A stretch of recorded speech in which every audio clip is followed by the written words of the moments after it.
Mike McAllister from QStation.com joining us now. Mike, if people stop being recruited, would you have a job? Go.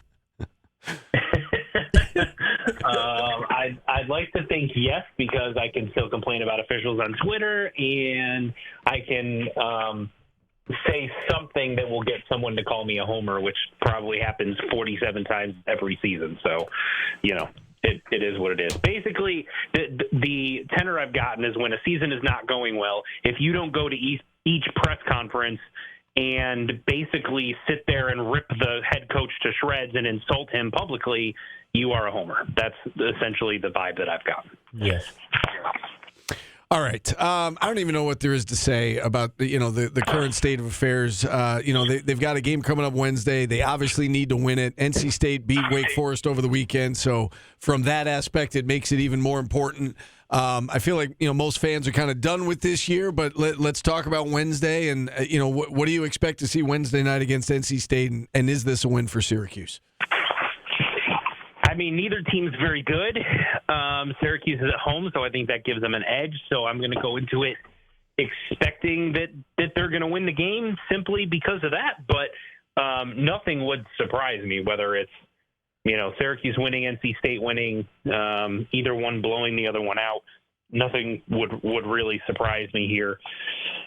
But it's from a Syracuse perspective, if you're not kicked off with the way the last couple of games have gone, and especially the Pitt game, getting up by 16 early, the first 5 minutes playing as intense and energetic defense as I've seen them play all season, and then basically playing the opposite of that the last 35. If that doesn't light a fire under you to at least come out and play with some effort and play with some pride, then I don't know what does. And reality is there's a bunch of players on this team that are going to be done with their college careers and perhaps professional basketball careers in general at the end of this season. And if they want to prolong that, then you want to go out and win this game because it gets you to the ACC tournament and allows you to keep playing, for the right to keep playing, basically. So I would think if there's any semblance of pride and competitiveness among these guys, that they're going to come out and play hard on Wednesday. I would hope so, Mike, but, don't you think that should have kicked in earlier if that's all it took to win the game? Yeah. And secondly, I saw this team after that Pitt game. That was as emotionally shook of a Syracuse basketball team I've seen after a loss that wasn't in an NCAA tournament game in the locker room. Yeah, well, listen, you're not wrong that should have kicked in a long time ago. That's very accurate. That's why I said going into this that nothing would surprise me. It wouldn't surprise me if Syracuse came out and went through the motions and lost by 15, 20 points to a bad NC State team, and that basically ends the season. Or it wouldn't surprise me if they came out and played hard and got a win against a bad NC State team. So it's so hard to know how they're going to respond from a mental standpoint to what we saw happen to them against Pittsburgh, and to your point, the way that they seem to be taking the loss after it. Do you see any way that they can lighten the load of JJ? Because I think we've seen that, he's a high volume guy. Obviously, we said Mike Waters on a little bit earlier, and he talked about maybe the workload that he's taken on offense is affecting him on defense, and when he's not efficient. Like the Pitt game, for instance, played well in the first half, could not buy a bucket in the second half. They struggle miserably on offense when he's not making shots. Is there any fix, to try and lighten his load on the offensive end, or is it just simply, ride out the year the way things are right now and again, just kind of reassess in the offseason? To Paulie's point, if something could have been done to change that, you'd think at this point it would have been done already. Now, that doesn't mean you can't try other things, maybe playing through Eddie Lampkin a little bit more. But, there's been games where Eddie has played really well and had double-doubles and 20-plus rebounds, and they still are not winning those games. I could say, well, they need to get a big game out of Chris Bell, but he gave them one against Pittsburgh, and it didn't matter. So they've had big games from Lucas Taylor, and it hasn't mattered. It seems like even when JJ gets help, still, unless he's also also playing at an extremely high clip that it doesn't matter. So I don't know. I think ultimately the ball's going to be in JJ's hands.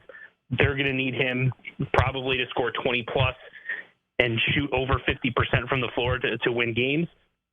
That's just the reality of who this team is. You know, you mentioned do something different.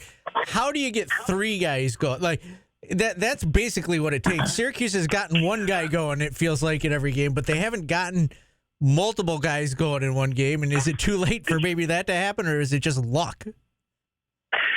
I mean, nothing is impossible in sports, right? We've seen teams that have looked dead in the water and all of a sudden catch fire and go on a crazy run. I mean, NC State at this point last year didn't look like a team that was going to run through the ACC tournament and make it all the way to the Final Four, right? So you never know what can happen. I'm, of course, not saying that's what's going to happen for Syracuse, but the point is things can happen late in the season where things start to click. Maybe that means that Chris Bell, with the way he played against Pittsburgh, if that's sort of what you're looking for, he continues that throughout the rest of the year. JJ is a little bit more efficient, and then Eddie Lampkin continues to be a double-double guy. If you got those three going game in and game out, then yeah, that can be what you need to try to improve things and get a couple of wins to get to the ACC tournament. Looking ahead to next year, this point came up earlier in the show about if we thought Kyan Anthony and Sadiq White are both going to be starters next year. What's your expectation? I know it's hard to answer given we don't know what the roster makeup's going to be, but what are your thoughts on that? I'd say I wouldn't expect it. If you expect that JJ is going to come back, if you expect Elijah Moore comes back, I think those two guys are probably ahead of Kyan in terms of starting in the backcourt. If you're looking at Sadiq White, I think a lot of that depends on who comes back and who they get in the portal. Because we know that Jair Davis is done. Donnie Freeman is done for the year. Does he come back? Does he go pro? Does he transfer? Whatever happens with him, if he comes back, then I don't think Sadiq White's gonna start. But if he transfers or goes pro, then what happens with Syracuse in the transfer portal? Do they get a guy with a couple of years of experience, maybe similar to a Jair Davis, that can play the four, that is going to be a guy that's going to be expected to come in and start? In that case, I think maybe Sadiq White comes off the bench. But it could be kind of a similar situation if Freeman doesn't come back to the discussion we had between Freeman and Davis going into this year. Who starts, who comes off the bench? Both kind of have had their moments doing that. That could be the same thing with Sadiq White, but it's really tough to say without seeing who comes back and who they get in the transfer portal. No, that's fair. It's a hard question to answer right now. All right, Mike, as always, great analysis. We appreciate it. We got to run. Thanks for your time. We'll do it again next week. All right, thanks, guys. Appreciate it. All right, Mike McAllister.